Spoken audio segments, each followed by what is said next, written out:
Welcome. This is Recidiva. I'm sharing a recording of a casual Skyrim playthrough using a mod list I built. My profound thanks to all the mod creators who have made this game a crowdsourced treasure. I hope you enjoy. Honored to see you again, my Thane. Hi, Raya. I like all of the housecarls. I haven't particularly traveled with them, but I've used the homes quite a bit, and I'm pretty sure they've all been babysitters at some point. So I thank them for caring for my children, looking after my chickens, killing the occasional giant. Hello, babies! Oh.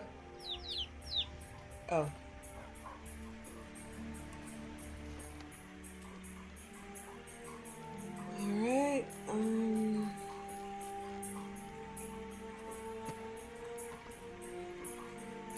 let's just check to see what is there left to do in Falkreath. Oh, Jengir. Oh, yeah, that's right. There's a whole thing.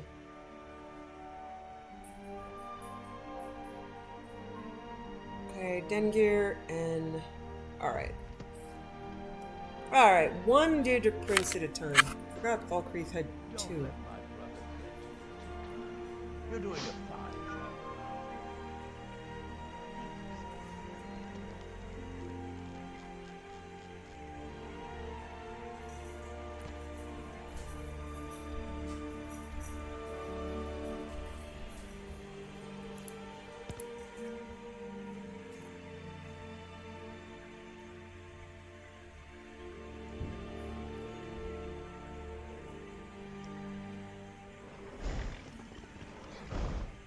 If I remember correctly, the Hercene one is timed, so I want to be clear.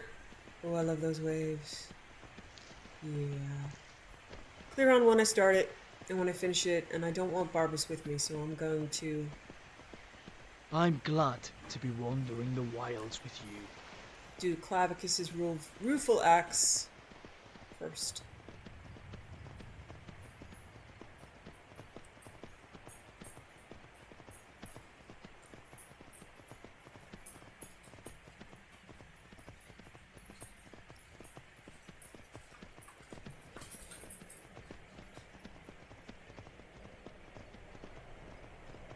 Come on. Your special Ambar, you can do it.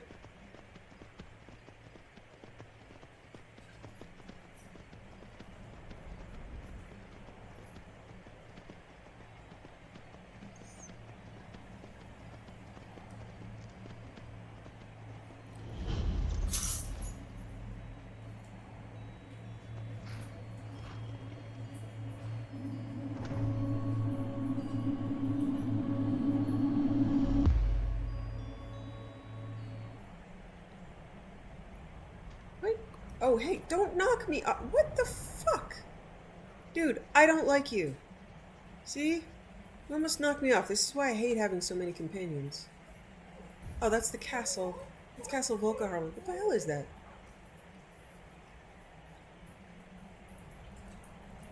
My puppy Bo is sad that the door to outside is locked, but it has to be.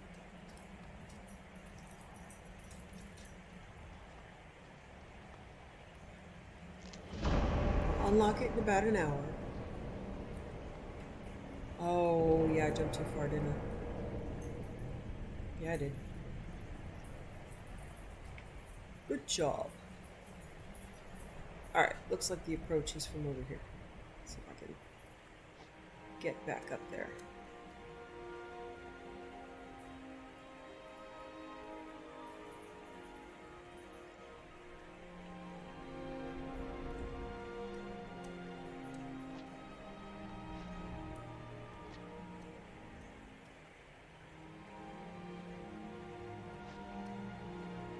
Nope. Well, that was silly. Pretty sure I've done that before. This feels very familiar.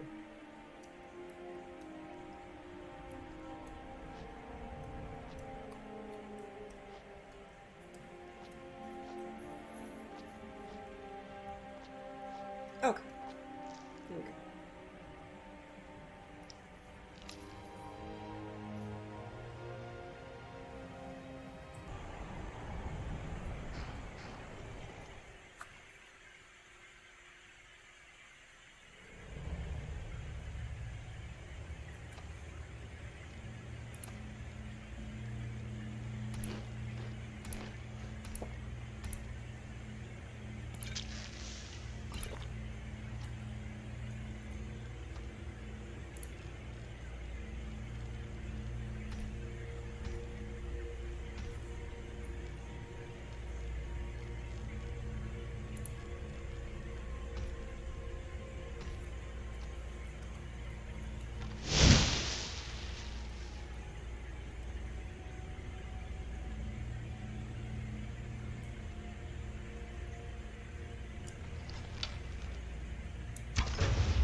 Well, I can't sneak for shite, and my knees hate me right now, but fuck if the rest of me isn't loving the view. Darling, I think we're about to have company of our star kind. Fuck off!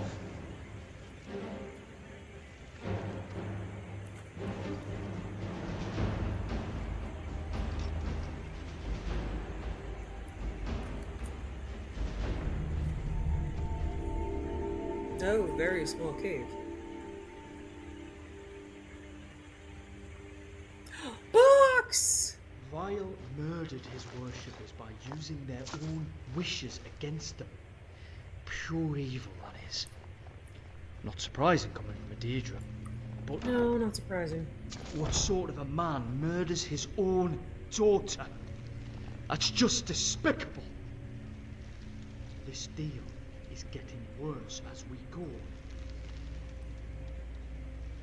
Hey, Barbus, I need to talk to you.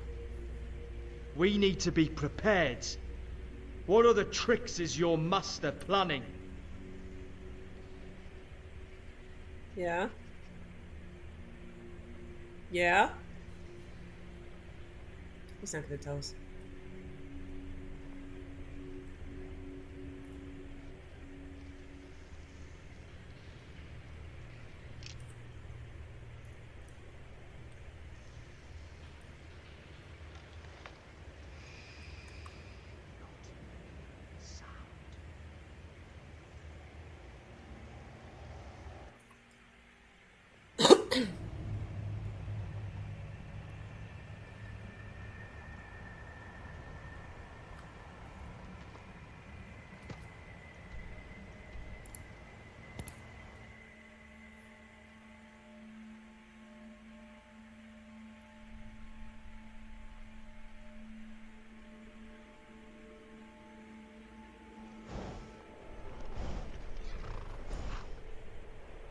Yeah, I don't remember where the exit to Himarshim was.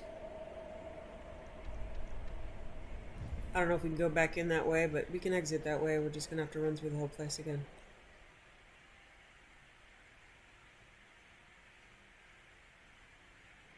I'm not good at remembering where exits are, folks. I'm not good at remembering many things. Song lyrics? Yes. I can remember songs I sang in 4th grade. It's like something What I triggers did all in this these game fucking instincts to guard and protect just a you little by bit the ago, not so much.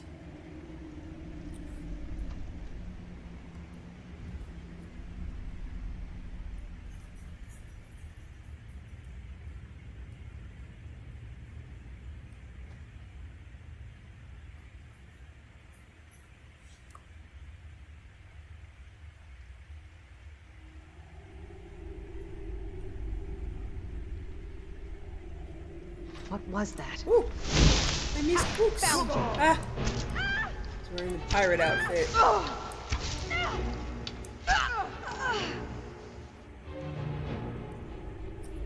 That is what, yeah. That's, divine elegance. I've worn the pirate outfit quite a bit. You bastard! That's the end of it. When I wore hats, I wore a pirate hat during the rain. It's part of the riding outfit, which I still wear. But I got sick of hats and took all the hats from everybody away, except for a few holdouts. Could make them give up their hats, but I don't care. They're the ones that look stupid. I learned a trick for drawing a bowstring that lets the arrow go further. Next time we come.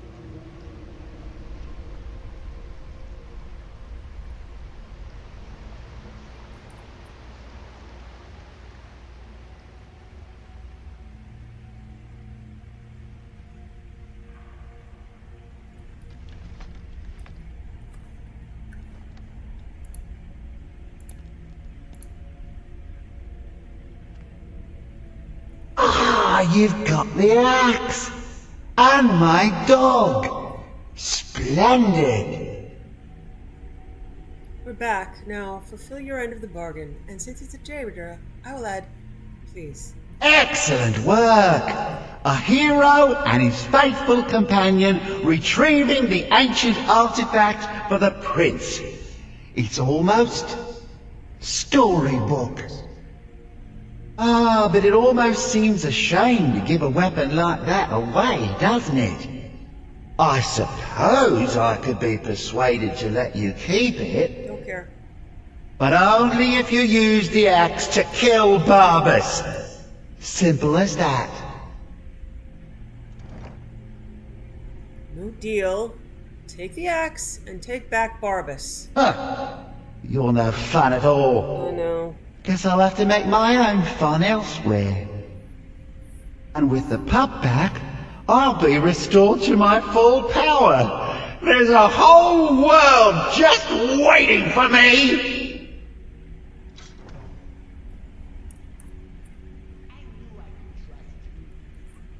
Yeah, dog gets master, master gets cosmic axe. Everyone's happy. Just get over here, mutt. Don't worry, I'll make sure he sees the light. I trusted you, now you trust me.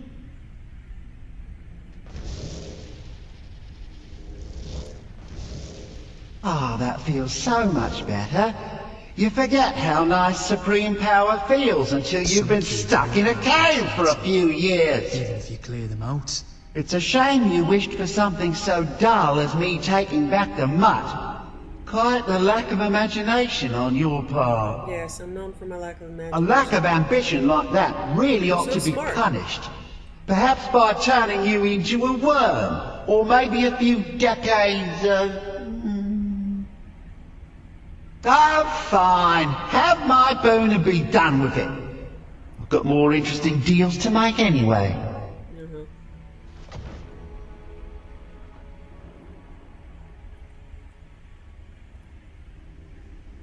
Well, never mind.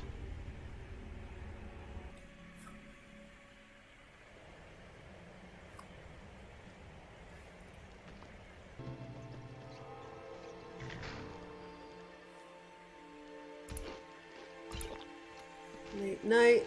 Gotta build a house. Time for coffee. I don't really see that the coffee has a big effect. It doesn't actually move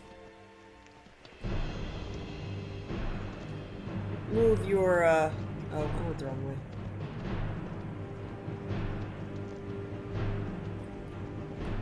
Oof. Okay. There's a big, yeah, there's a lots of. Oh, I was right there. There it is. It doesn't actually move your fatigue much. Of course, I haven't tried drinking 15 cups of coffee because that would be expensive. Possibly requiring services of an alchemist.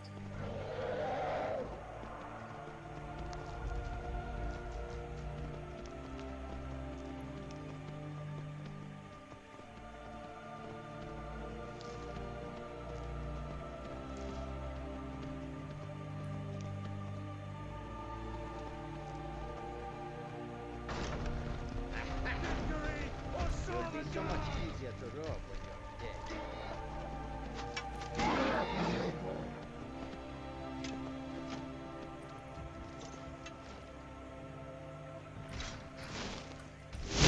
Fan-fucking-tastic. I'll kill you all myself.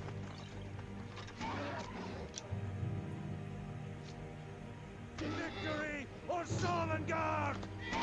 It's You stop that Sovngarde! so I can stab you in the back.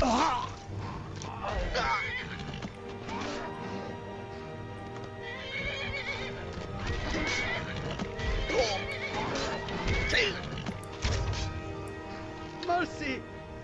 No.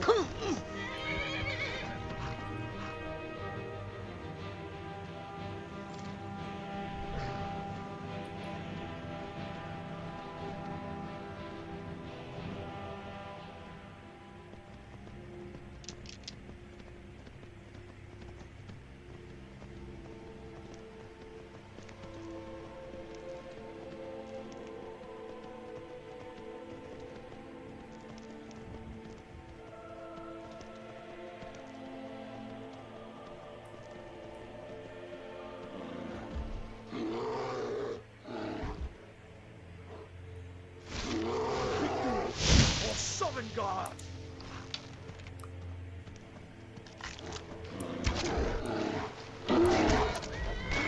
We rise victorious once again.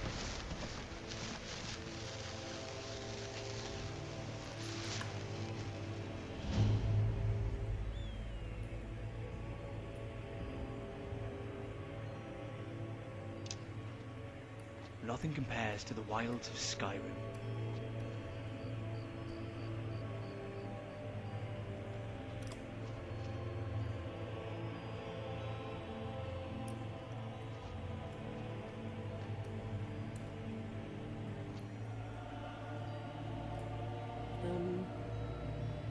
Getting up there.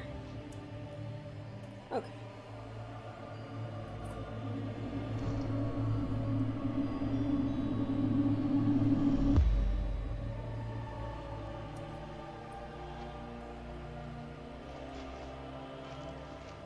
Alright.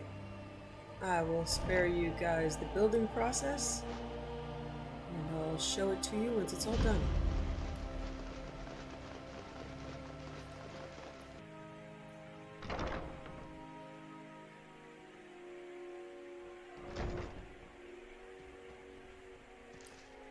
Okay, here is the finished and furnished Lakeview Manor. Kaidan is having back trouble.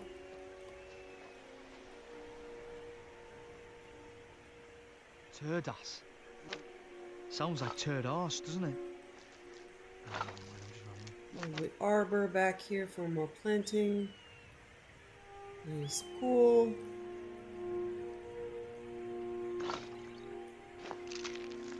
Hot spring tub. Bunch more planters.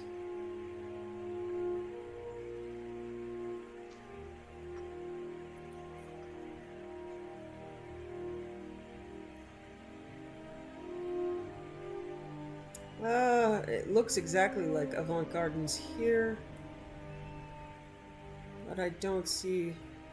water pump and bath stuff. That's cool. I don't see that you can put up walls like I could in the other places, so we'll have to see. Raya, I made her my steward, so we have chickens and a cow.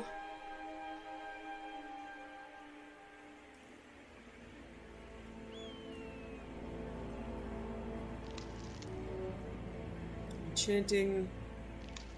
You know, I don't know what the business ledgers are for. I really don't.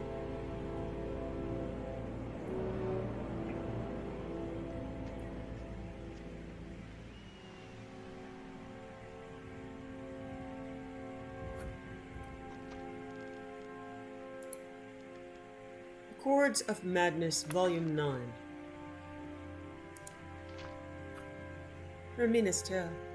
Darius Shano found himself running as fast as he could. He had no idea what he was running from or towards, but he didn't care. The desire saturated his mind. There was nothing in the world except flight. He looked around for landmarks, anything to place himself or to use as a target, but to no avail. The featureless grasslands through which he was sprinting extended as far as the eye could see. Just have to keep running, he thought to himself. I have to run as fast as I can. On and on he ran, with no end in sight or in mind. Standing over Darius Shano while he lay quietly in his bed were his mistress, Vermina the Dreamweaver, and the mad god Sheogorath. Vermina looked down with pride at this disciple of hers, and was boastful of her little jewel. Such potential in this one. Through dreams of inspiration, I have nurtured literary talent into fruition, and now he stands in acclaim as an emerging bard and poet. He will gain much favor before I tire of him. Sheogorath, too, gazed at the young Breton artist, and saw that he was indeed famous among the other mortals. Mused Sheogorath. But how many are there who hate this mortal whom you have built? It is the hatred of the mortals which confirms greatness, and not their love. Surely you can accomplish this as well? Vermina's... Someone keeps saying Vernima?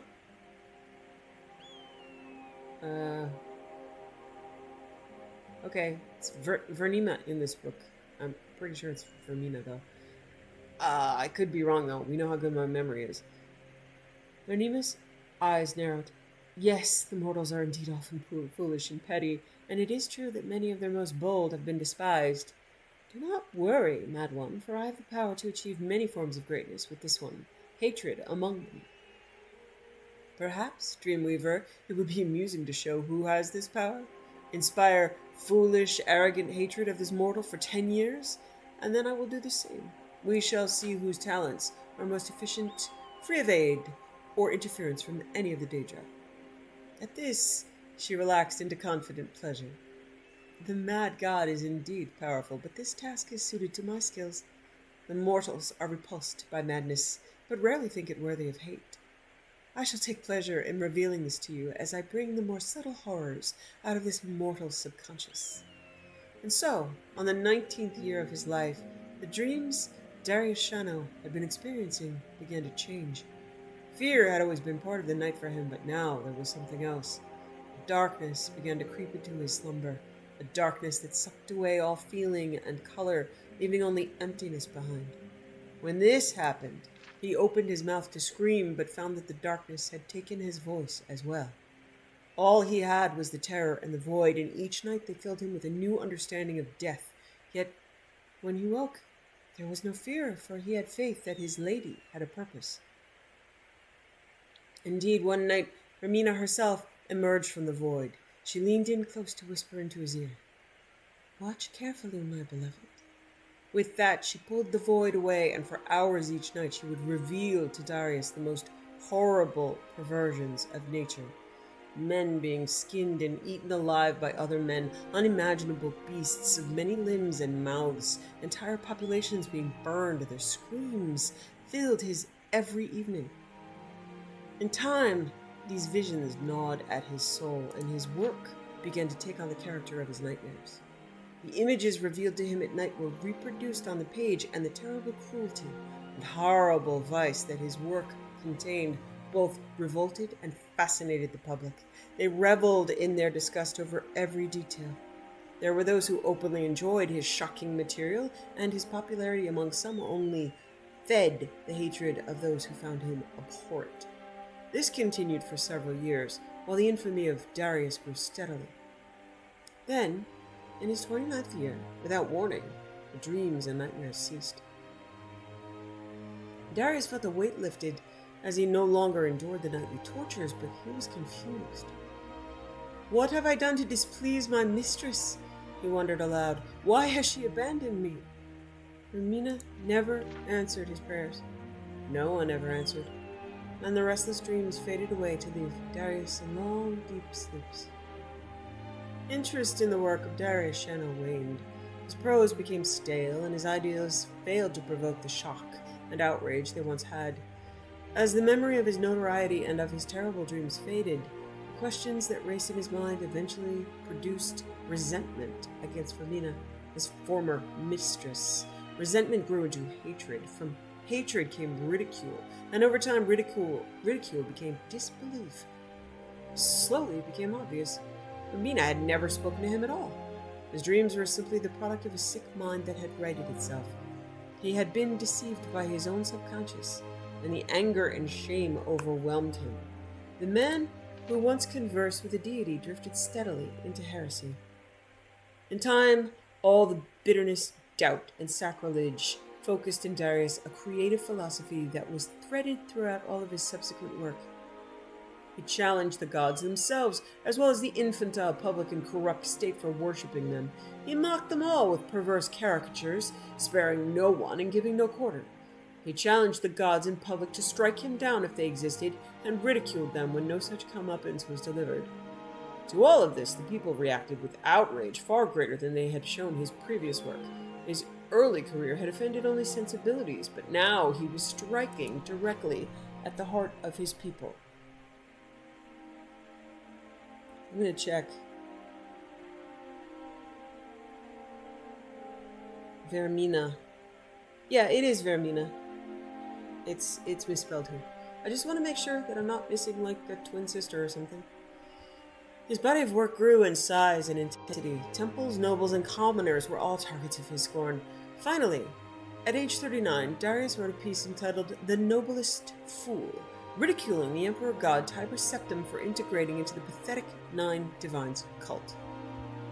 The local king of Dania, who had been humiliated by this upstart in the past, saw his chance. For his sacrilege against the Empire, Darius Shano was executed with a ceremonial blade in front of a cheering crowd of hundreds. His last bitter words were gurgled through a mouthful of his own blood. 20 years after their wager was first placed, Vermina and Sheogorath met over Darius Shano's headless corpse. The Dreamweaver had been eager for this meeting. She had been waiting for years to confront the Daedric Prince over his lack of action. I have been deceived by you, Sheogorath. I performed my half of the bargain, but during your 10 years you never contacted the mortal once. He owes none of his greatness to you or your talents or your influence.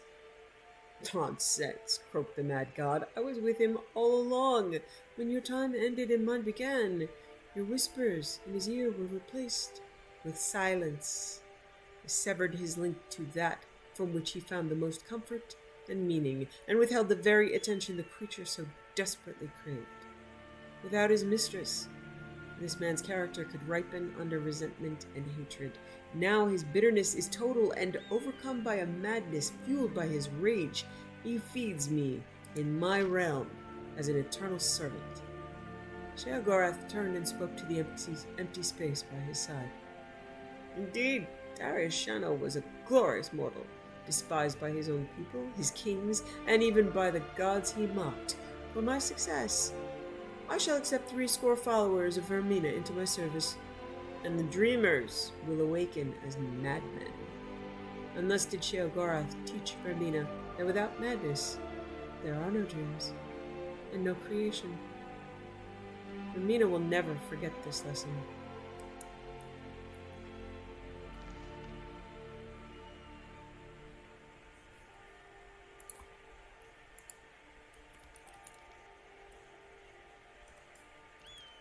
New letter from Kaidan.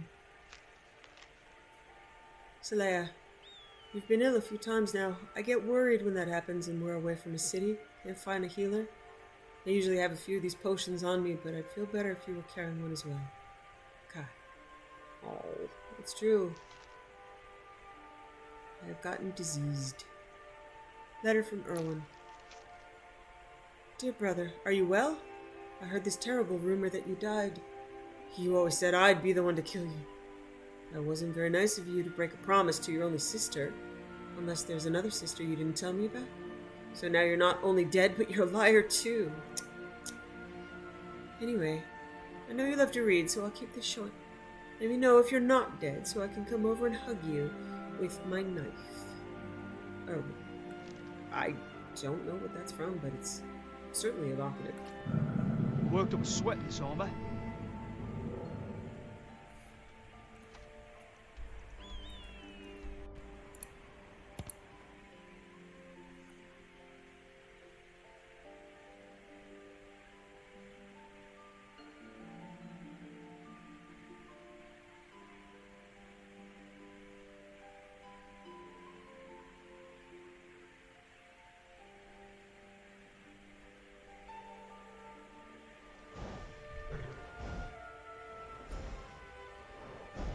Okay, I need to find, who was it? Throngir?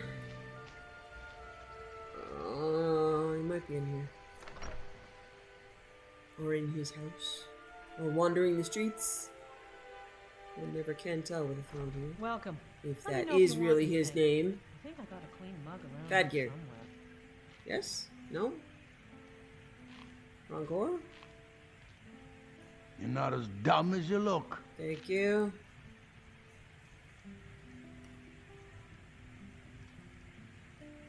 Dingir. Be mindful. My maid Tikla has been known to pass information to that pompous nephew of mine, Sidgeir. You said there's a plot against you? Well, not against me, against all of Falkreath.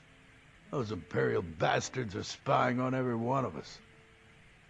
Last night I saw Laud the blacksmith writing a letter. Probably sending word to Solitude and General Tullius. Are you loyal to Skyrim? Break into Laud's house and get that letter. It will be done. Good. You said you were the Jarl once? Aye, not so long ago. Some will tell you I stepped down on account of my old age. Truth is, I found out about all the Imperial spies crawling around Falkreath. A few well-placed bribes, and they bought themselves some friends. Suddenly, the nobles are calling for a new Jarl. And all the while, their pockets are jingling with the sound of Imperial satins. They named me Thane. They got my nephew Sidgeir in my place. A real friend to Cyrodiil, that one. Mind what you say. The Empire has ears all over this town. Okay. Stop yelling.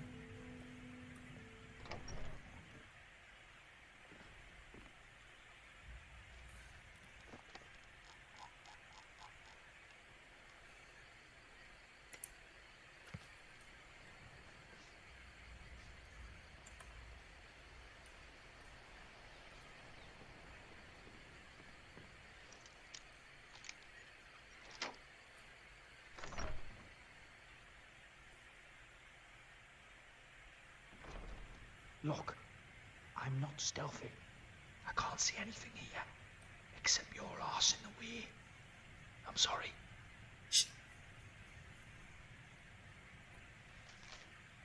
Old friend. Need all the iron you can dig up. Double my usual order. I know the mine isn't as rich as it used to be, but I'll pay extra. Blood.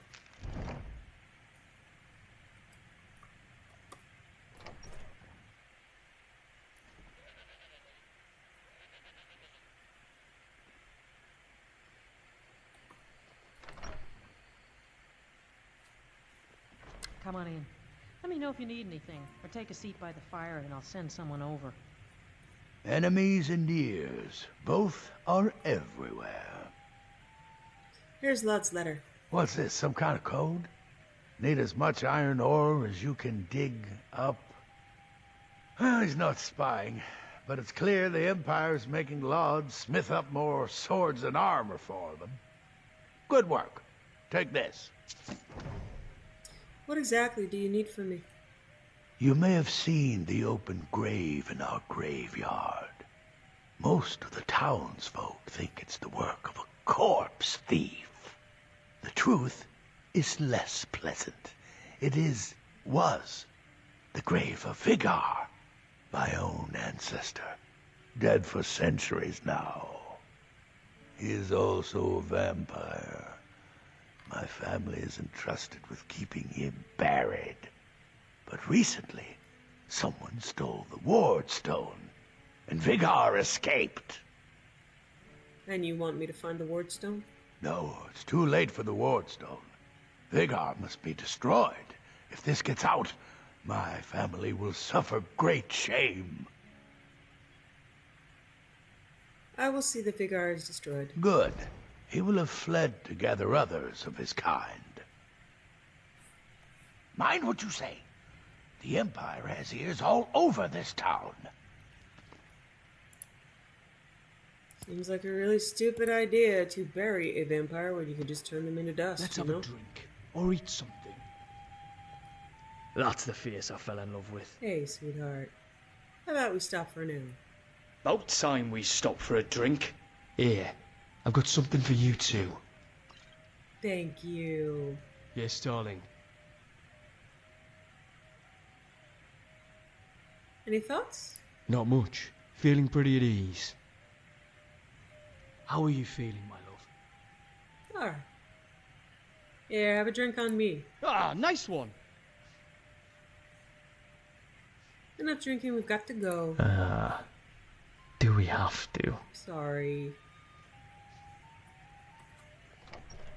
You sound so sad.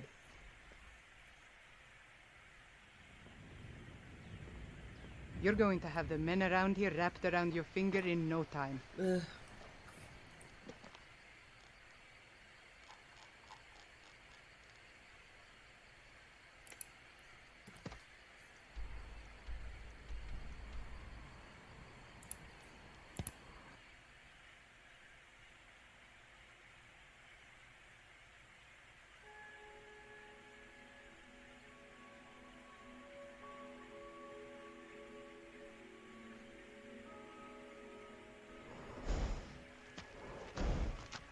Oh, beautiful sky. Look at that. Ah, beautiful time. Beautiful afternoon for vampire killing, huh? We can do the big vampire land on our feet. I've come to enjoy your company on the Yeah. road. The view is always Ah, finer okay. from back. Probably went the wrong way, didn't I? Yeah, I sure did. I make me tired.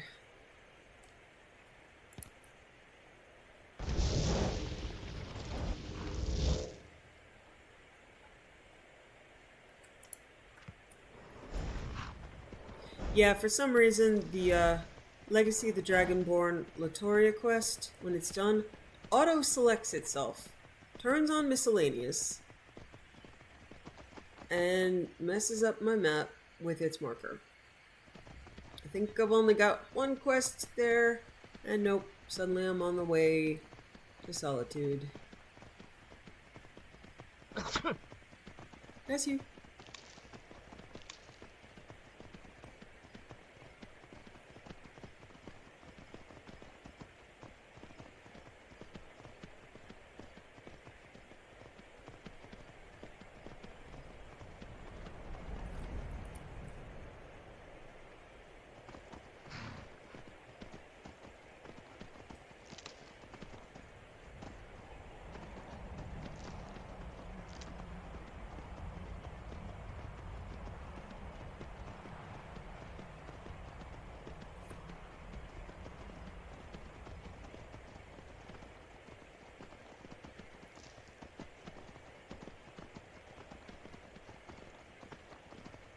That wildness has a charm of its own.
I swear at this point you're only wanting us to sneak about because you know I can't.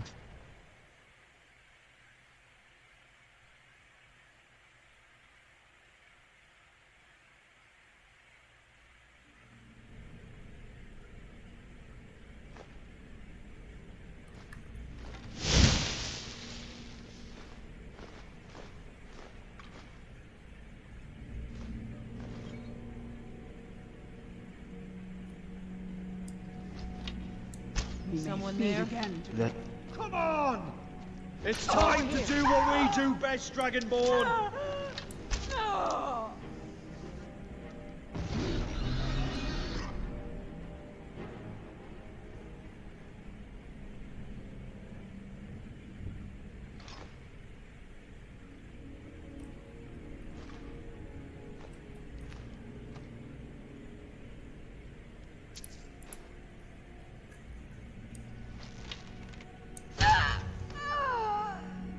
Doesn't seem quite fair now, does it? Don't worry, I worked on that for many hours. Even though you are an ageless vampire who's doubtless worked on your skills as well. Never sit down. Fair warning. I'm absolutely shite at this, so, Maybe if you stop talking.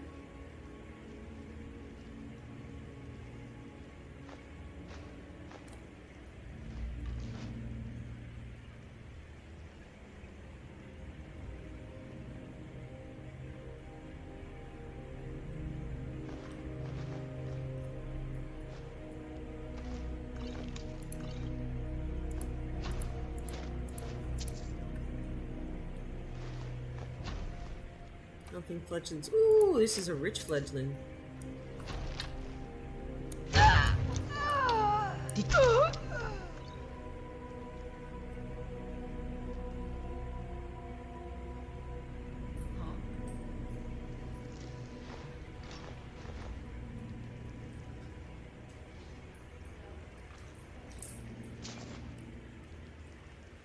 you gonna come to life? You sure? Nothing here after all. Yep, nothing here after all. Ooh, another rich. Huh? Oh, there are no pockets to pick in a gargoyle. Probably know them.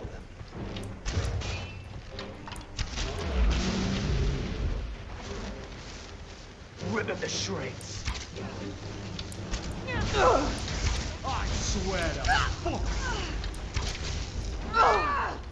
you little shit! Shit!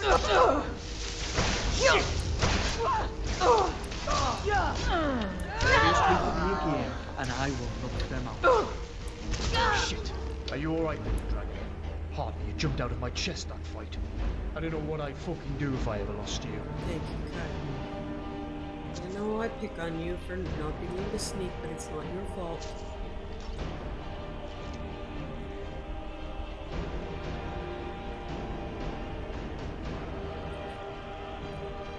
Let's see if they gave me sanguine anything. No, yay!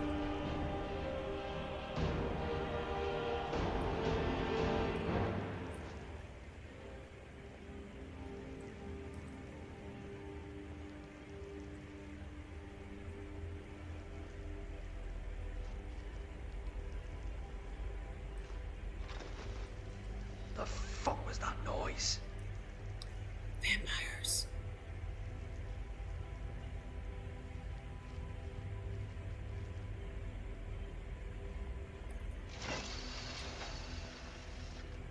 And who is this?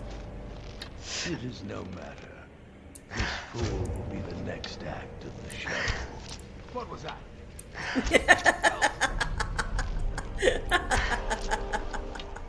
Yay! You hear that? Ah, that is awesome. Hell yeah! Done. Damn it! That's what Prussians will get you, huh? Good job. I better listen for anything coming up on us. You sure Because you're if I have dead, to stand sweetie? up quick right now, it's gonna get real fucking awkward. Okay.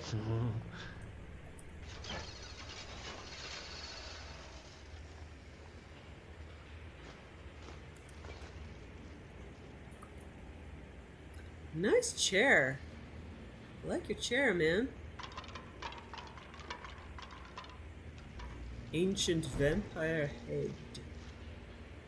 Wah wah wah. Ew. That's really gross.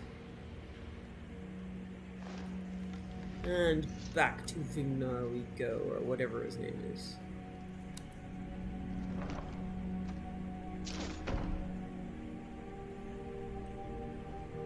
Is that mead you're carrying, Honey Brew? I could do with a sip of that. I'm feeling a bit of thirst for a good bit of ale right now. Yeah?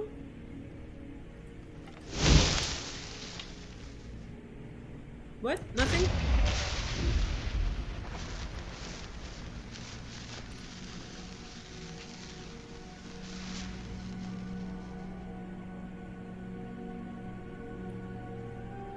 Okay.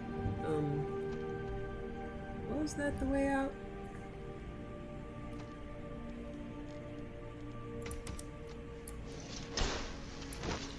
Nope. I was in the right way.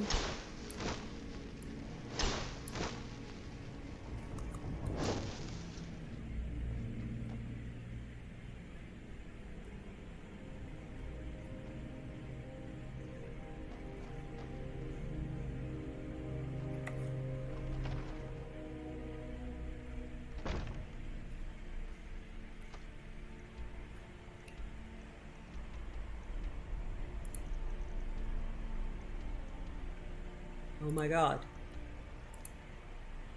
Yes!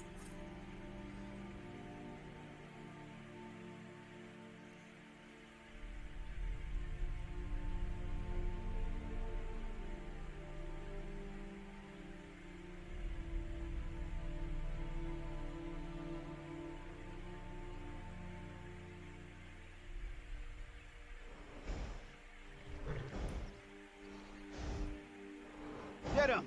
Kill him! Yeah, see? Murderer in action. Woo! Go Phantom!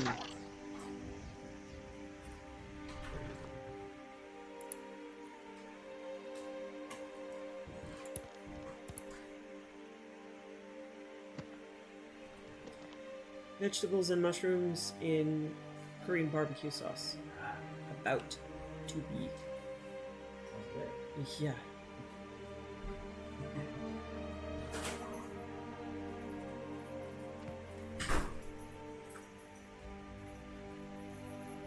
Phantom and Ghost.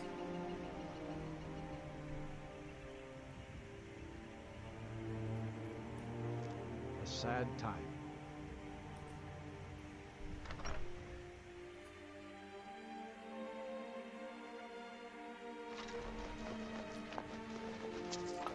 Yes. So I auto-loot everything in their home. Try not to judge. Be mindful. My maid Tikla has been known to pass information to that pompous nephew of mine, Sidgear. Pigar is dead. My family thanks you. Take this as a token of our gratitude. You're welcome. Mind what you say. The Empire has ears all over this town. I'm sorry, I should really go now. Okay.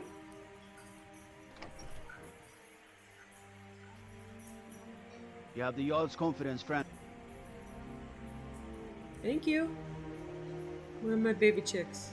Need to know they're okay. I see them. I see little yellow floof. Yay! Okay, next we take on Hercine. Staying safe, I hope.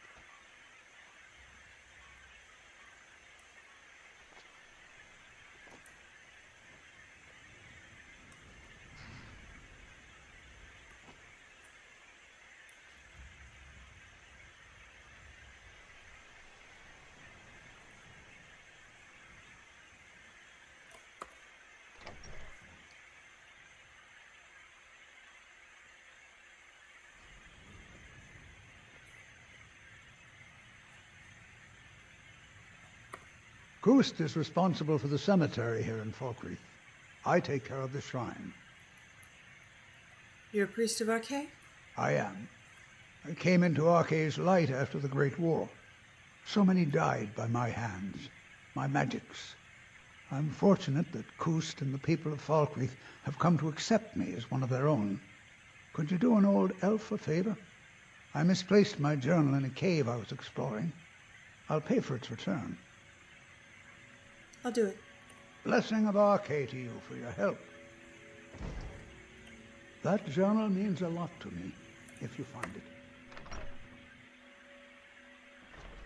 And if I recall, the Hercine quest starts in the prison. Watch the skies, traveler. I have an overhaul mod for graves. So as you can see, they're lit, and there are monuments. You look at home in these forests.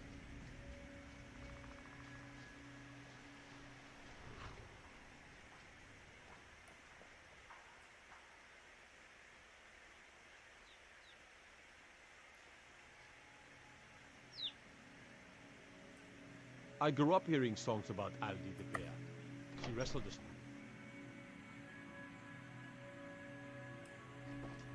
Wonder what it's like for those Thalmor now that they've been taken down a notch.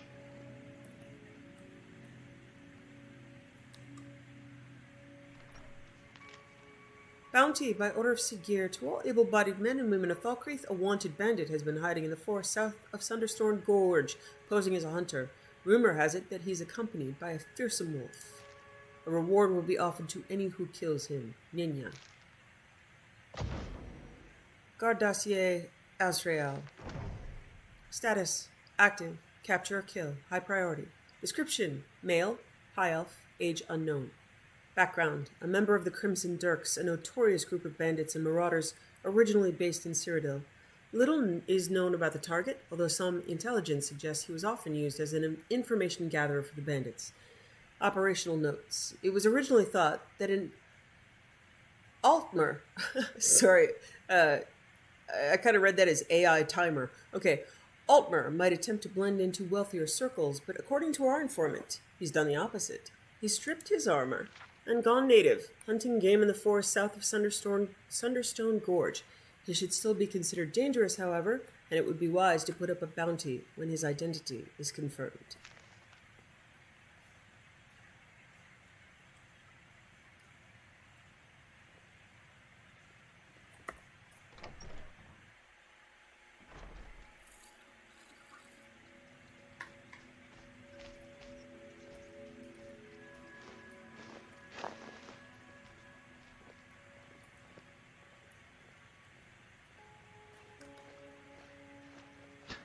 Never been asked if I've been in love before.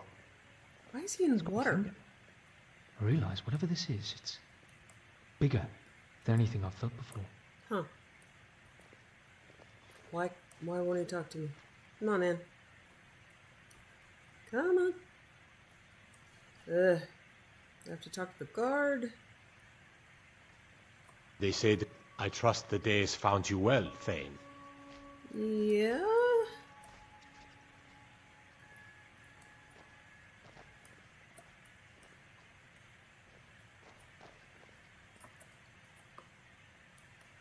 This is very odd. He's supposed to come up and talk to me, I believe. Come on now. Alright, I'm gonna try something.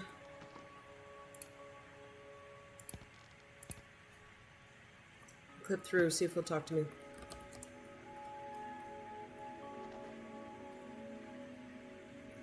Come to gawk at the monster.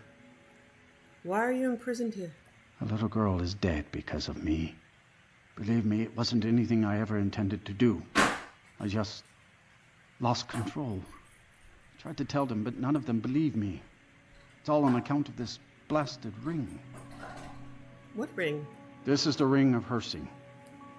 I was told it could let me control my transformations. Perhaps it used to, but I'll never know. Hersing didn't care for my taking it, and threw a curse on it.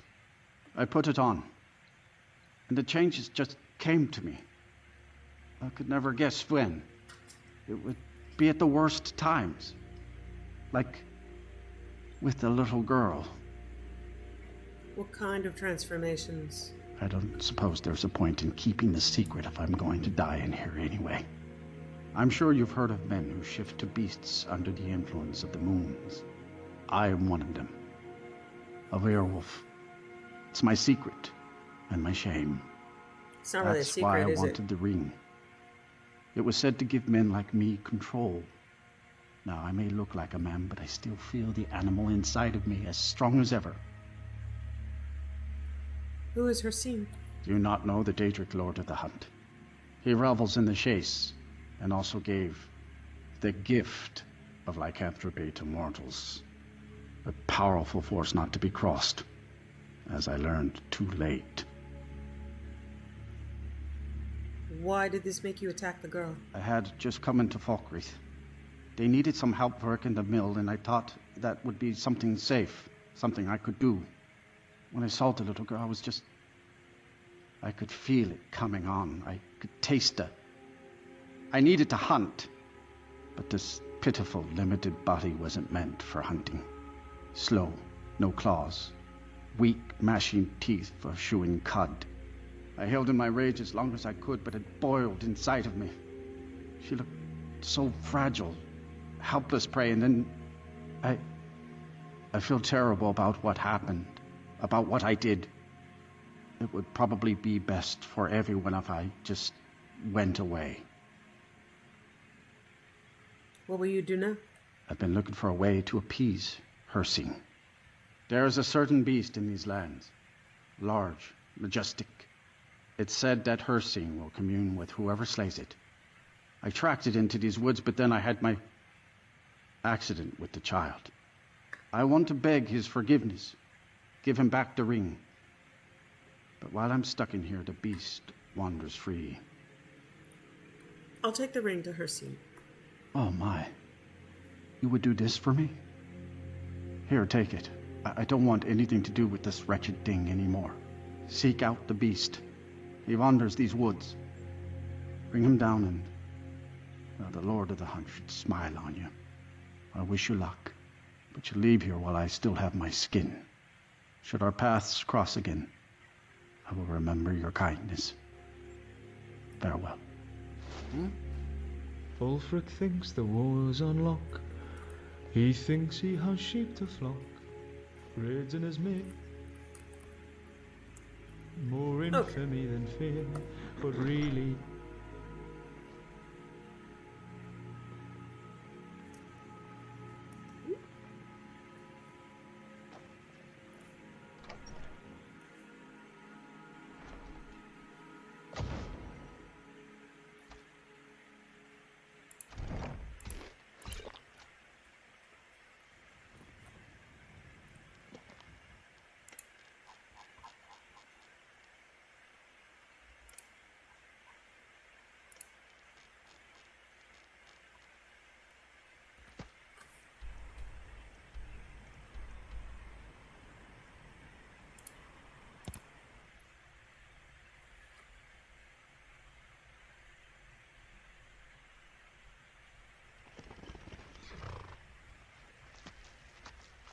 A little dark. Wow. It isn't even cloudy. It's some crazy dark.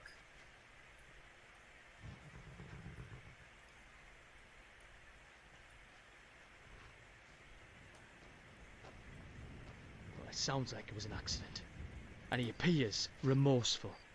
But he still committed a horrific crime. Let's go hunt this beast and see what comes of it. Yeah, dealings with Hersing always turn out well. Beautiful.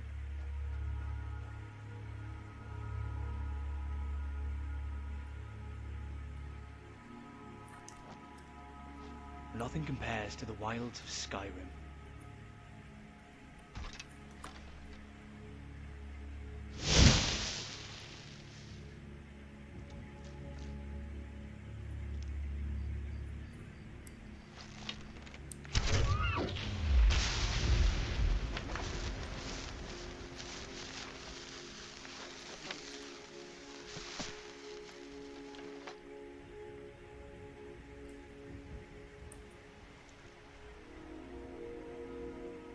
Well met, hunter.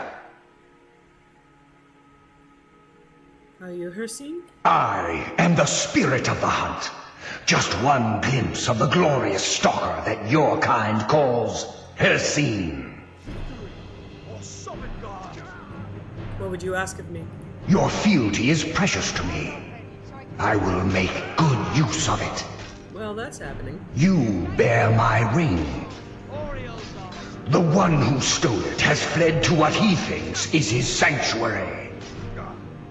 Just as a bear climbs a tree to escape the hunt, but only ends up trapping himself. Seek out this rogue shifter. Tear the skin from his body and make it an offering to me.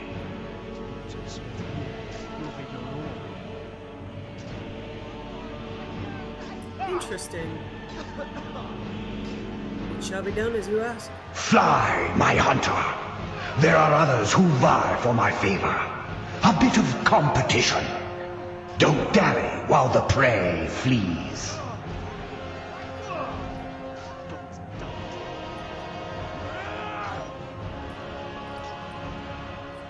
Not going to follow her scene. You won't win this! What is out here, by the way? How did it find us, like... Oh, it's just bandits. It is a hard decision, this is.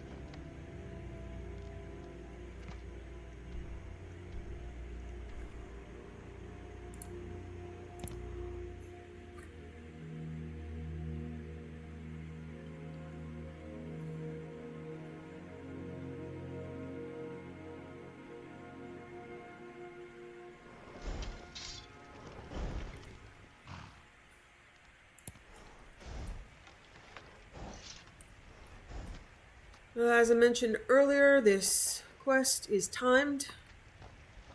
So once you speak to her scene, go do this quest. I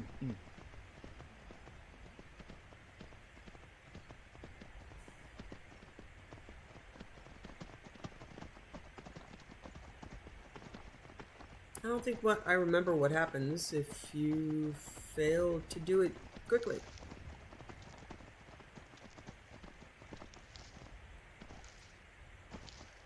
Weirdly, her scene isn't someone I'm terribly concerned about appeasing, but I do like having everything for the museum. Wow, it's dark. That cave could make good shelter.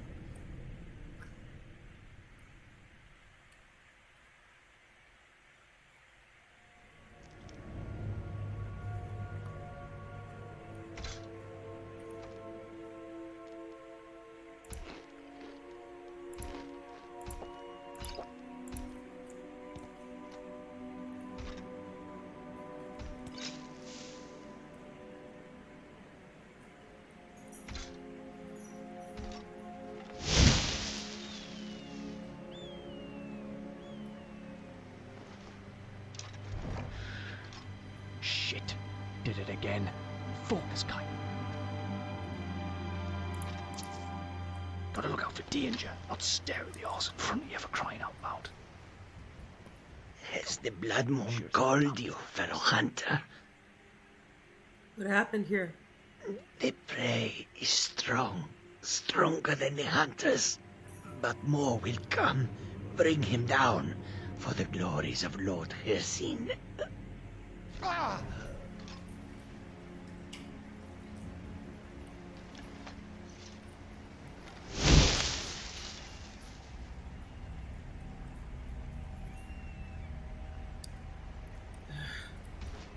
Very dark. Oh, I don't know what I did in this life to deserve the punishment of that view when we're sneaking. Oh, but What? damn, I'm glad I did.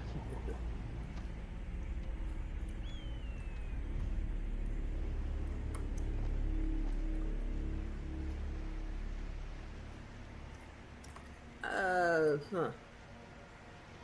Where?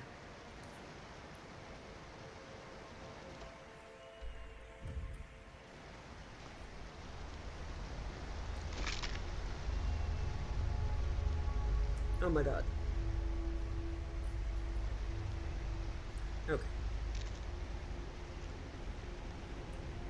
So dark. You? Why? It's Fridas. Let's go round every tavern in Skyrim and drink our fill until sundown. Never thought I'd see you again. I've been told to kill you.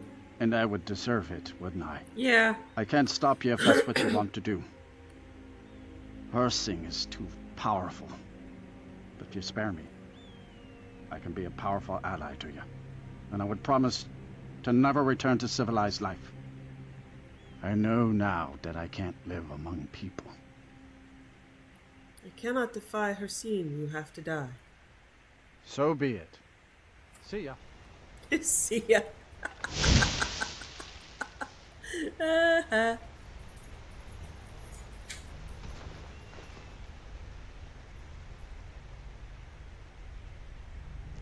Why are we sneaking?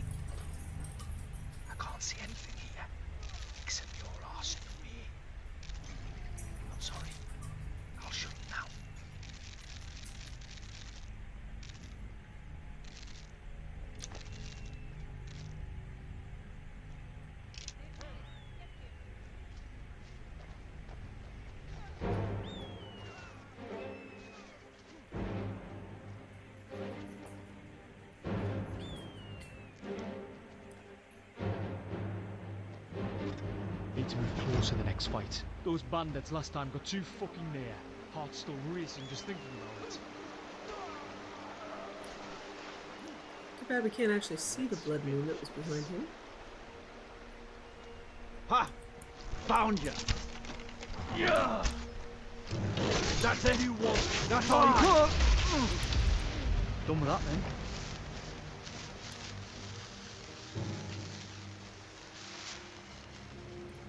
Ugh. Tear the skin from Sinding's body. You've done well, Hunter. You.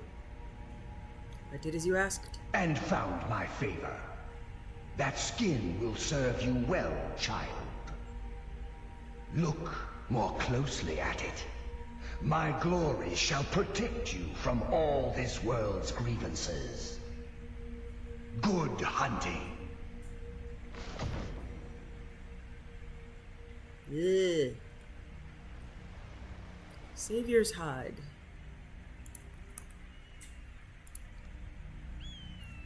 Increases magic resistance by 15%. Poison resistance is increased by 50%. Yeah, that will save me from all this world's grievances. Sure. Sure, Hercine.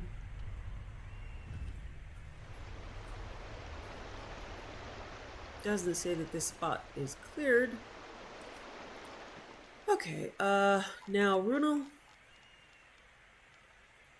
Get his journal. There it is again, that fucking smile. My God, I'll it's never dark. get enough of it.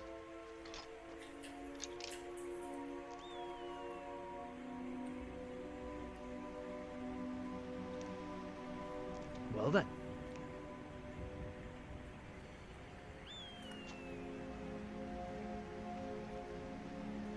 The way you hold that bow of yours is giving me ideas. But no, let me start with what I meant. I know a trick or two that will improve your grip. To be fair, that.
I am tired.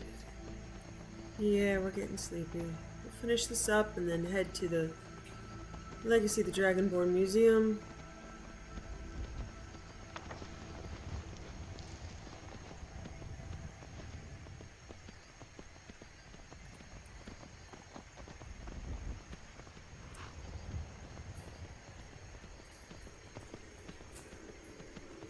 It's on the other side? That's unfortunate.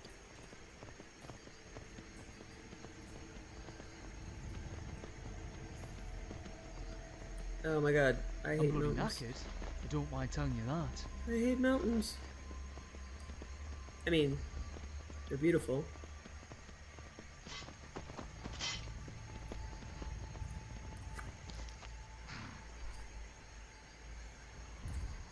Alright, there's a road up here.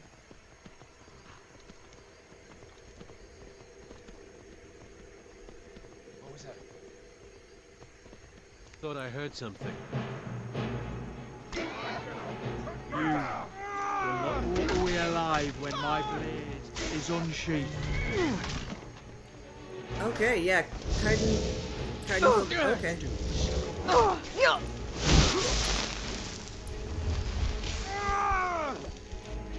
You're dead!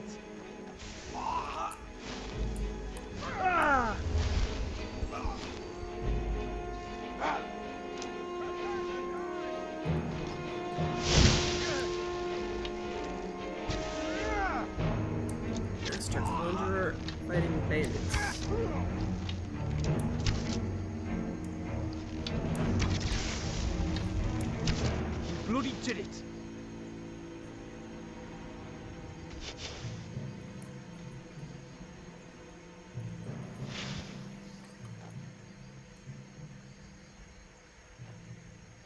There's a woman who's spiteful and mean, and the most paranoid I've ever seen. She may have a past, but she's a pain in the ass. She's a horn stealer known as Delphine. You'd be happy to know, Kaidan. The almighty voice of the Dragon of the North! You got it. Whoa! No! Wow, I'm dead! Yeah! I didn't want to be dead.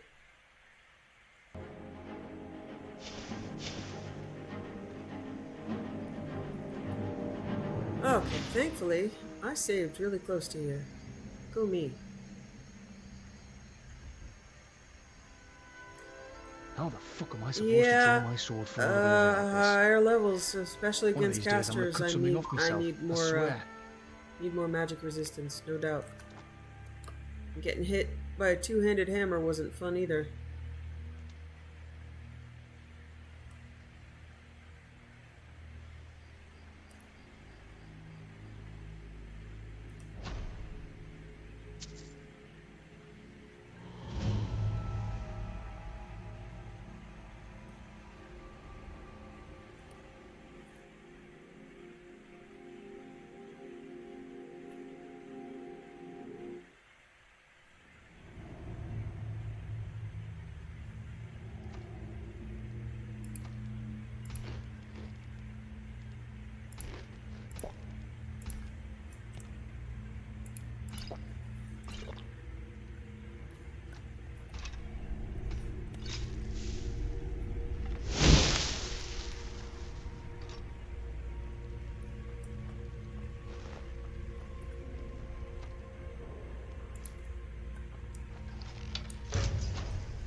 You can see why it's best to do, unless you really focus on it. Shit! Did it again. Focus, Kaidan. Look out for danger. Do the, Thieves Guild and Assassin's Guild later on. Your stealth skill, and I suppose you could train it, but it will build naturally better over time. You'll certainly have more opportunities to pickpocket in dungeons.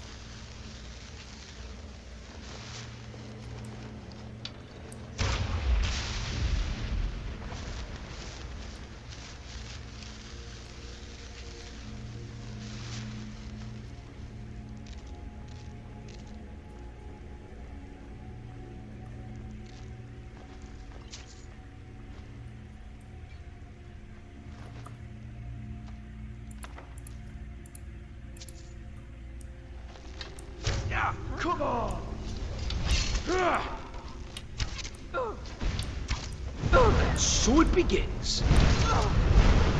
The way you look after a fight. This. Whoa. Stay close to me. Yikes. Very scratch. I'll see you. If death is what you seek, I am happy to oblige. Are we fighting? Where are they? Oh. You bastard! I see the cloak over there.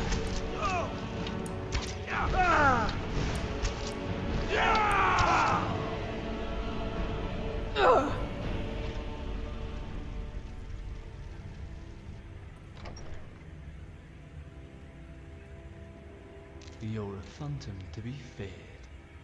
Yeah, I just can't take a fire hit terribly well.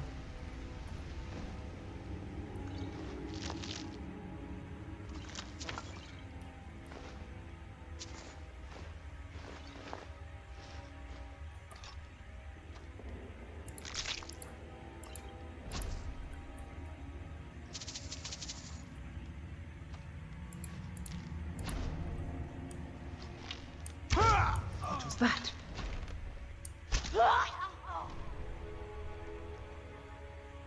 That's satisfying.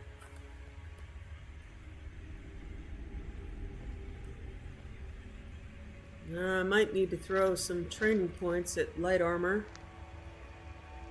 And rethink some of my jewelry. Throw on some resistances.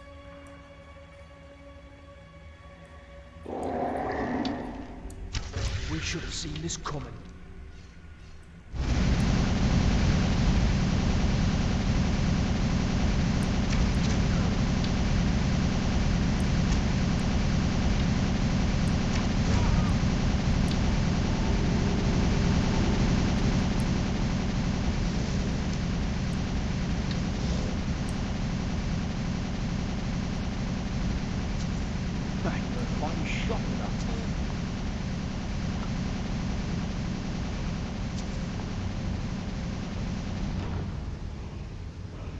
Well, that's it.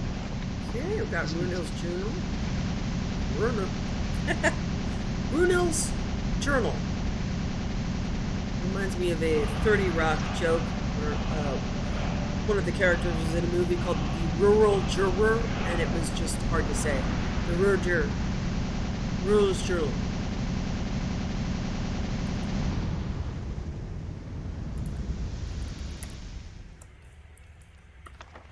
Runel's journal, 17-second seed. It has been a long time since I've written an entry in this journal. I admit, with some embarrassment then, that when I pulled it down from the shelf, I nearly choked on the dust that flew. There is little to tell, but did suffer another awful nightmare of the war. I suppose this is an affliction common to many who must see the horrors of war firsthand. Writing about it has already helped me to feel better. 19-second seed. Received a letter from Anders in Whiterun. He has invited me to visit, and I intend to accept. It's been a long time since I was in the city. My only fear is the Thalmor. I have heard that they and their agents are abroad in Skyrim rooting out worshippers of Talos. I must be sure to keep a low profile. 28-second seed. Returned from my trip to Whiterun to find very few flowers have bloomed here. The rest of Skyrim is covered in blooms of fiery red and piercing blue, but only a scant few have appeared in or near town. I'll make it my mission to change that. We could use some flowers to brighten this gloomy place. Perhaps I can get Tekla to help me. 9 midyear. Spent most of the day consoling Lod, who received news of his cousin Grimswalter's death. They were quite close as youths, and Lod drank and talked of his childhood memories. It was touching, but bittersweet. 22 midyear. A wandering peddler passed through Falkreath today. I purchased a few sticks of incense from him. He was a nice young Nord lad, following in his father's footsteps. I think his name was Valbjorn. A few days later, one of the town guards spied a pack of carrion birds circling near the road. He found young Valbjorn's corpse, victim of a bandit attack. My heart is heavy, and yet I should know better. Life and death, growth and change, the turning of the seasons. These are all aspects of mighty Archay. I should not be so affected by the death of one young man. Yet. 12 Suns Height. Travelers pass through town, speaking of the land in the grip of high summer. These are the warmest days of the year in Skyrim, but not in Falkreath. Here, all is mist and fog and rain. It is always cool and damp, and the seasons have little meaning. Solaf asked me about this today. He said that in a place of dead such as our great cemetery, Archay's dominion should be absolute. And yet, Archay is also the Lord of Seasons, and this place seems untouched by them. I gave the best answer I could. I explained that Falkreath is indeed a place of great power for Archay, but he prefers to keep it this way, solemn and grey. Hopefully that was at least partly true, but who can possibly know the mind of a god? 20 Suns Height. Dreams of the war again, but this time, something's different. I was leading a small band of Aldmeri battle mages on a mission deep into the heart of Imperial territory. We had drawn near our target, a supply depot outside of Shadenhall, when the sky suddenly darkened. A great shadow passed over us, and there was a roar so terrible it chilled my blood. Something was flying just overhead, so huge and so dark as to blot out the sun. The dream changed then. I was here in Falkreath, performing a service for someone who had just passed away, though I do not recall who. In the corner of my eye, I saw a stranger approaching. I turned to look, but the shadow came again, and the roar, and then I awoke. Now that I reflect on the dream, I cannot help but wonder, was it a dragon? Why would I dream of such a creature when I have never seen one? It seemed so real at the time, but now the memory is fading. What it means, I cannot say. Probably nothing.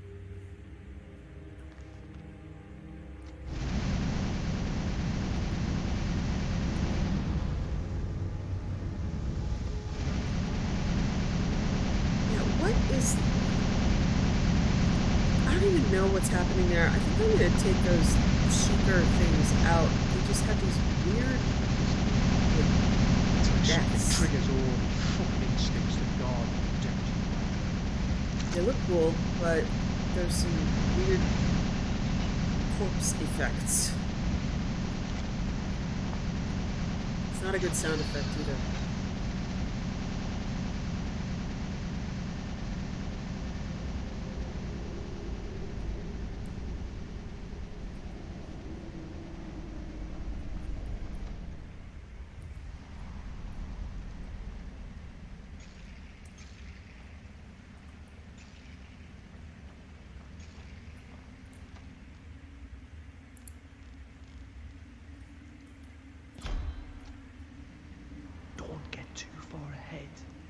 You're so silent that I'll lose you if you're not in front of me.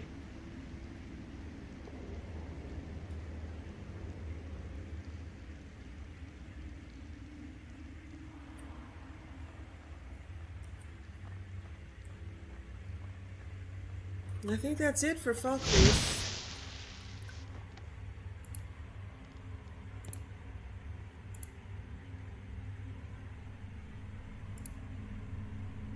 Yep, we'll hand this back to Runel, and then we'll get started on the companions. Never should have come here. If you want my Dragonborn, where are you? Okay. Crap. Oh,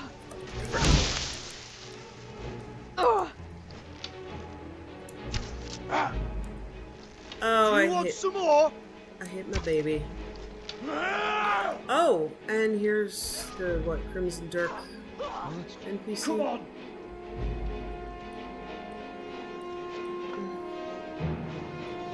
Okay, Kaidan, no. Oh. God, it's so dark. Yeah, this is like the good reason to like.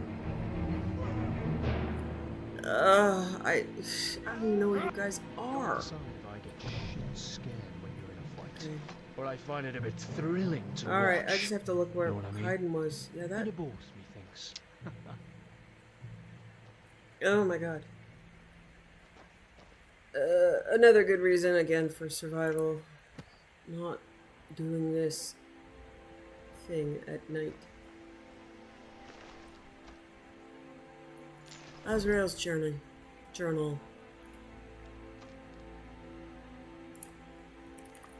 I believe he is Creation Club? I didn't choose to be alone. A fish doesn't choose to swim and a bird doesn't choose to fly. They just are. And so was I. When the guard raided our hideout, I didn't shed any tears. We were always going to be lost children, orphaned by the world, if not by each other. The others fled to the cities, but I sought the stillness of the forest, with only the moon and the stars to keep me company. That is, until the day I met the wolf. When I found its leg caught in a bear trap, my first thought was to put it out of its misery, yet for some reason, I treated the wound and fed the beast until it recovered. I don't know why I saved it. Perhaps part of me misses the others and longs for a companion.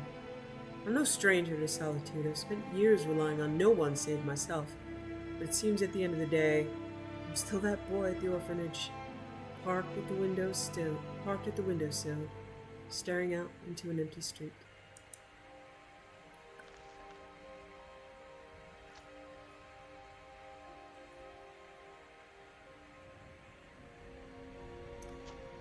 The early bird gets the worm.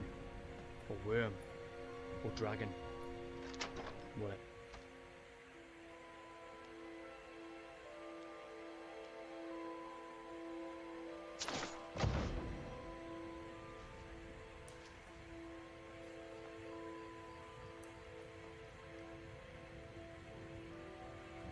I do not need to steal baked potatoes off the ground. I have decided.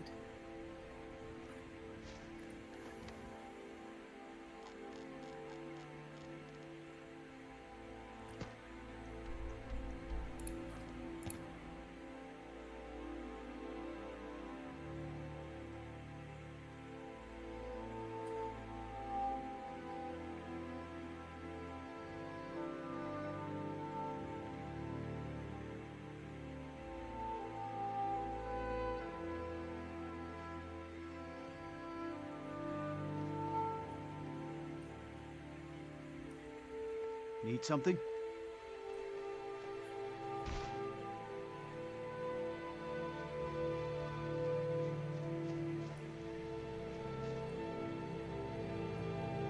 It's pretty bloody bleak.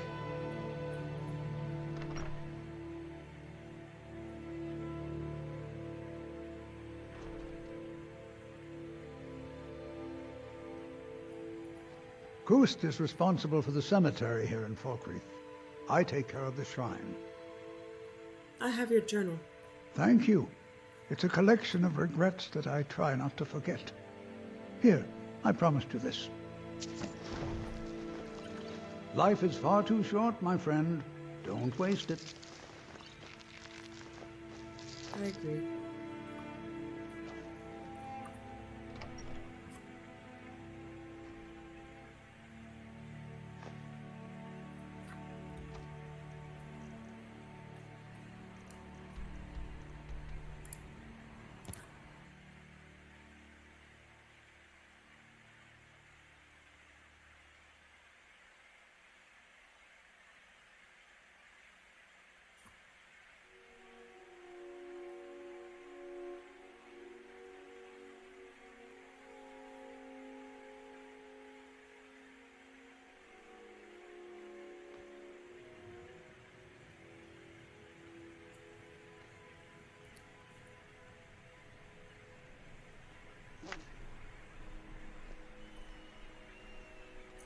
Okay, Gordrak on shore.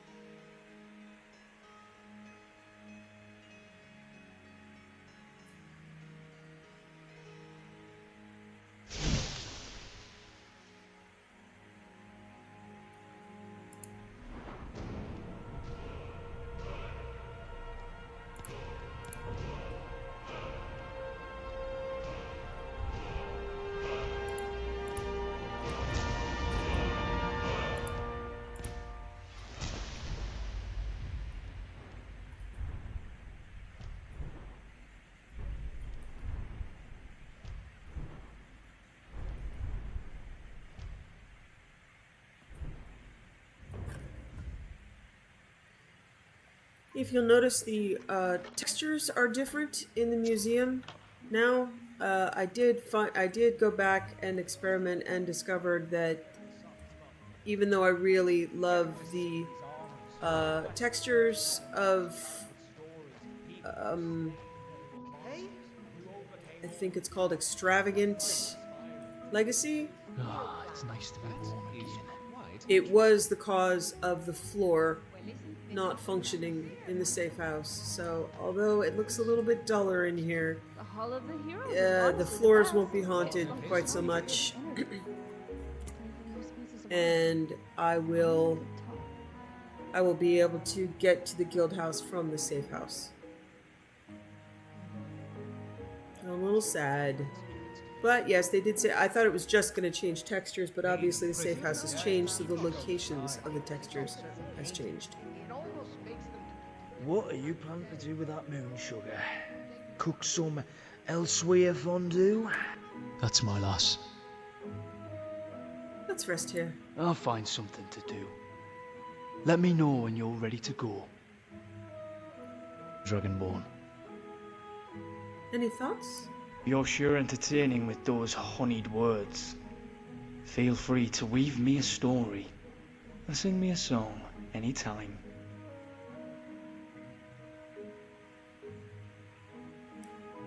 Okay. Let's talk. My love. You know, with you being my dragon guard, you need a palace, my lord. My lords. You are never allowed to call me that in public again. Now we need to go find somewhere less public. Right now. Why? My lord, what are you going to do about it? Keep this up and I'll be taking you over my knee. Not if I take you over mine first. Alright. Is that a promise? Because if it's kept, that'll make my day. Yeah, I know it. Follow me. Guess we better get going.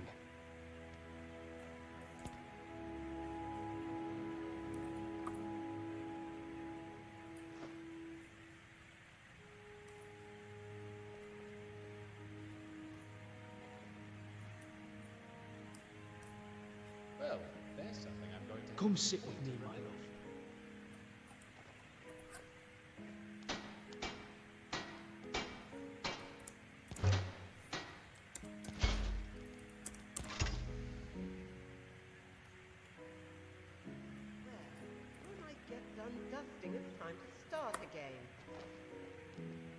That looks incredible.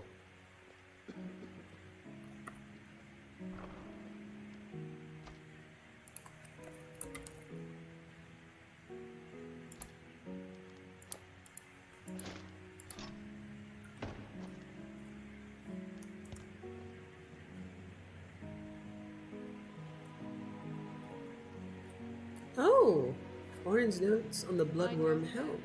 Alright, he was hiding back here. During the Third Era in the Oblivion Crisis, the Necromancer cult led by Manimarco undertook a full-scale attack on the Mages Guild in Cyrodiil, almost unhinging it. In the process, the champions of Cyrodiil recovered the bloodworm helm, and it was entrusted and secured by Archmage Traven. Upon his sudden death at the hands of the Necromancers, the helm went missing, thought to have been reclaimed by the Worm King, but even after his death, his helm never resurfaced.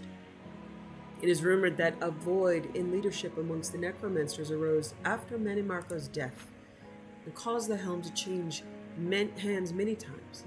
Eventually, the Necromantic cult was rooted out almost entirely, and Cyrodiil was purged of their taint. I did find that prominent members of the Order moved northward into Skyrim and High Rock, so it is likely that the helm is still held by a prominent member of the cult.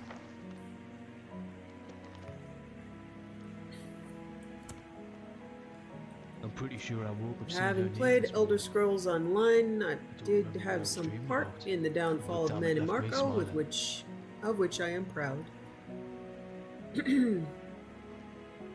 Hersine's ring should show up here, but maybe it hasn't been put. Oh, I don't know if it's put somewhere else in the.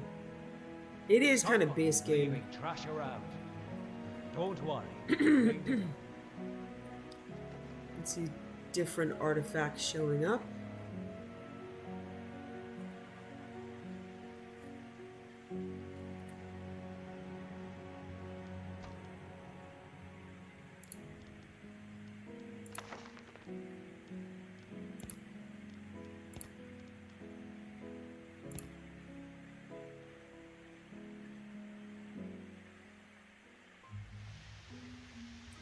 I'm glad I caught you.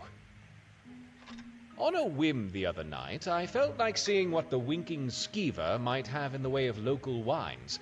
I had a couple of glasses and played a game of cards for the first time in years.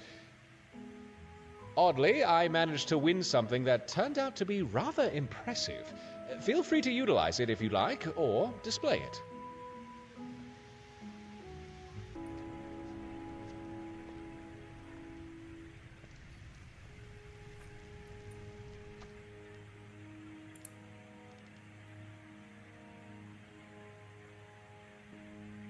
$29.20, Volume 9, Hearthfire.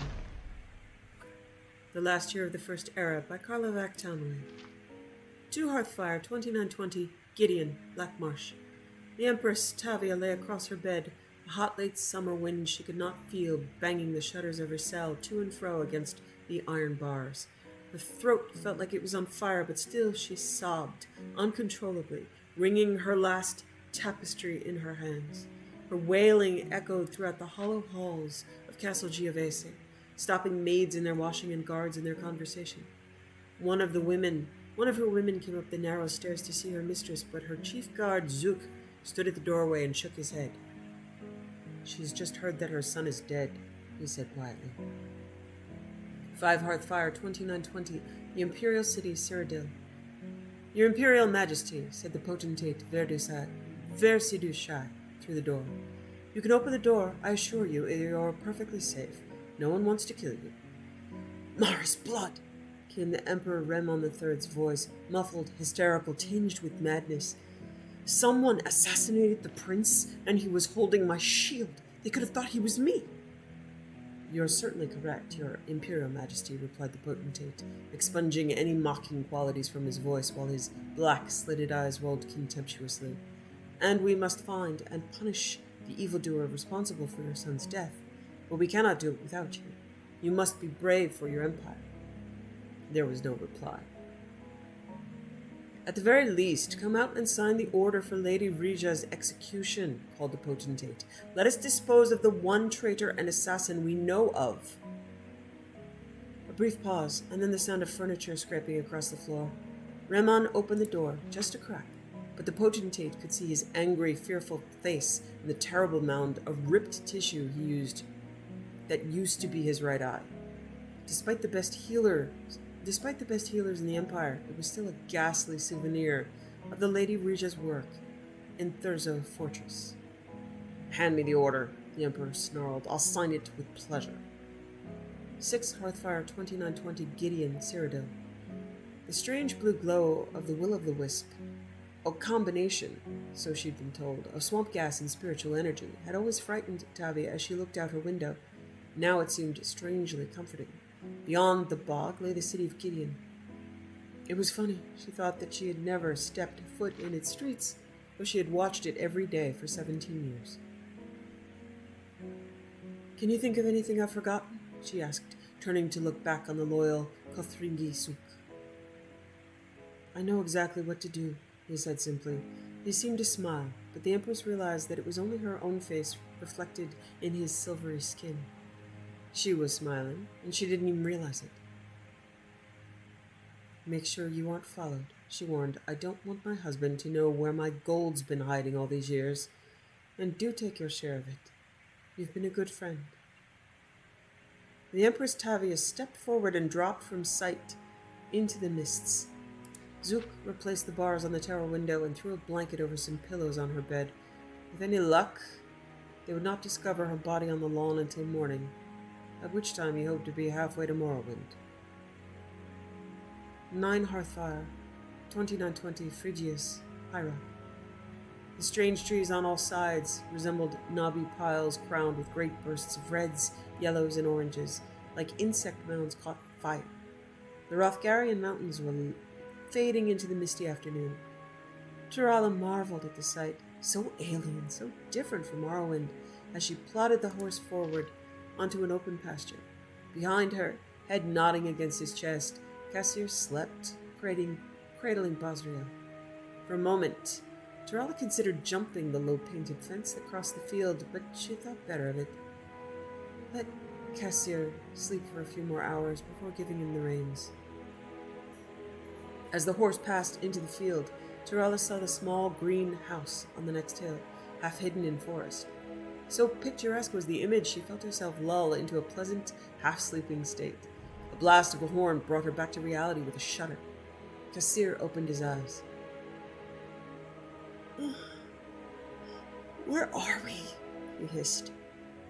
"I don't know," Turala stammered, wide-eyed. "What was that sound?" "Orcs," he whispered. "A hunting party. Head for the thicket, quickly." Turala trotted the horse into the small collection of trees. Cassir handed her the child and dismounted. He began pulling their bags off next, throwing them into the bushes. A sound started then, a distant rumbling of footfall, growing louder and closer. Tirala climbed off carefully and helped Kassir unburden the horse. All the while, Basriel watched, open-eyed. Tirala sometimes worried that her baby never cried. Now she was grateful for it. With the last of the luggage off, Kassir slapped the horse's rear, sending it galloping into the field. Taking Tirala's hand, he hunkered down in the bushes. With luck, he murmured, they'll think she's wild or belong to the farm and won't go looking for the rider. As he spoke, a horde of orcs surged into the field, blasting their horns.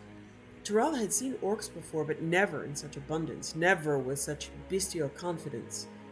Roaring with delight at the horse in its confused state, they hastened past the timber where Kassir, Tirala, and Basriel hid. The wildflowers flew into the air at their stampede, powdering the air with their seeds. Tirala tried to hold back a sneeze and thought she succeeded. One of the orcs heard something, though, and brought another with him to investigate. Kassir quietly unsheathed his sword, mustering all the confidence he could. His skills, such as they were inspiring. Not combat, but he vowed to protect Tirala and her babe for as long as he could. Perhaps he would slay these two, he reasoned, but not before they cried out and brought the rest of the horde. Suddenly, something invisible swept through the bushes like a wind. The orcs flew backward, falling dead on their backs. Tirala turned and saw a wrinkled crone with bright red hair emerge from a nearby bush. "I thought you were going to bring him right to me," she whispered, smiling. "Best come with me." The three followed the old woman through a deep crevasse of bramble bushes that ran through the field toward the house on a hill. As they emerged on the other side, the woman turned to look at the orcs feasting on the remains of the horse, a blood-soaked orgy to the beat of multiple horns. "That horse yours?" she asked. When Kassir nodded, she laughed loudly. "That's rich meat, that is. Those monsters will have bellyaches and flatulence in the morning. Serves them right." "Shouldn't we keep moving?" whispered Tirala, unnerved by the woman's laughter. "They won't come up here," she grinned, looking at Basriel, who smiled back. "They're too afraid of me." "Oh, they're too afraid of us." Tirala turned to Kassir, who shook his head. "Witches. Am I correct in assuming this is old Barbin's farm? The home of the Skeffington Coven? The home of the Skeffington Coven?" "You are, pet," the old woman giggled girlishly, pleased to be so infamous. "I am Minister Skeffington." "What did you do to those orcs?" asked Tirala. "Back there in the thicket?" "Spirit fist, right side of the head," Minister said, continuing the climb up the hill. Ahead of them was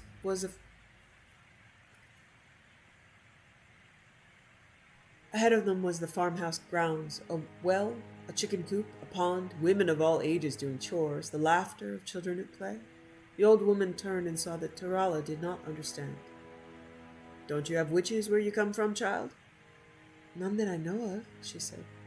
"There are all sorts of wielders of magic in Tamriel," she explained. "The Sijiks study magic like it's their painful duty. The battle mages in the army, on the other hand of the scale, hurl spells like arrows. We witches commune and conjure and celebrate.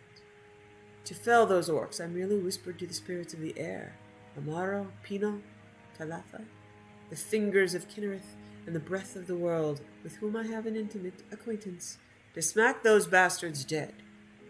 You see, conjuration is not about might, or solving riddles, or agonizing over musty old scrolls. It's about fostering relations. Being friendly, you might say."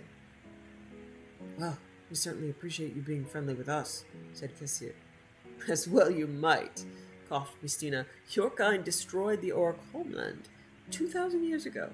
Before that, they never came all the way up here and bothered us. Now let's get you cleaned up and fed." With that, Minista led them into the farm, and Tirala met the family of the Skeffington Coven. 11 Hearthfire, 2920, the Imperial City, Cyrodiil. Rija had not even tried to sleep the night before, and she found the somber music playing during her execution to have a soporific effect.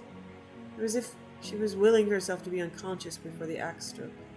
Her eyes were bound, so she could not see her former lover, the Emperor, seated before her, glaring with his one good eye.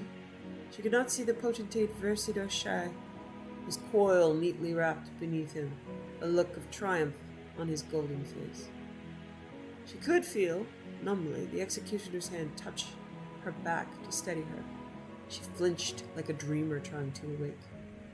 The first blow caught the back of her head, and she screamed. The next hacked through her neck, and she was dead. The Emperor turned to the potentate wearily. Now, that's done. You said she had a pretty sister in Hammerfell, named Corda? 18 Hearthfire. 2920. Dwinin, High Rock. The horse the witches had sold him was not as good as his old one, Kassir considered. Spirit worship and sacrifice and sisterhood might be all well and good for conjuring spirits, but it tends to spoil beasts of burden. Still, there was little to complain about. With the Dunmer woman and her child gone, he had made excellent time. Ahead were the walls surrounding the city of his homeland. Almost at once, he was set upon by his old friends and family. Why were the Dunmer woman and her child gone? Okay, maybe they'll explain that to us later. I don't know. "How went the war?" cried his cousin, running to the road. "Is it true that Vivek signed a peace with the prince, but the emperor refused to honor it?" "That's not how it was it?" asked a friend, joining them. "I heard that the Dunmer had the prince murdered and then made up a story about a treaty, but there's no evidence of it." "Isn't there anything interesting happening here?" Kassir laughed. "I really don't have the least interest in discussing the war or Vivek."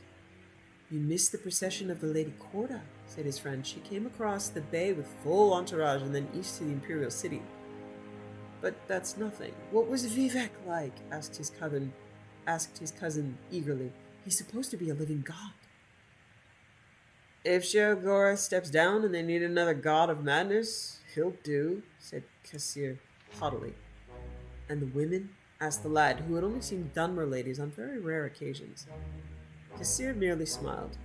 Turala Skeffington flashed into his mind for an instant before fading away. She would be happy with the coven, and her child would be well cared for. But they were a part of the past now, a place and a war he wanted to forget forever. Dismounting his horse, he walked it into the city, chatting of trivial gossip on life on the Iliac Bay. Okay, well, we didn't know them for very long, but we hope they're happy. Thanks for watching. Wishing you found family, creative hobbies, a hot bath after a long day, and food you love as much as Saleya loves apple pies.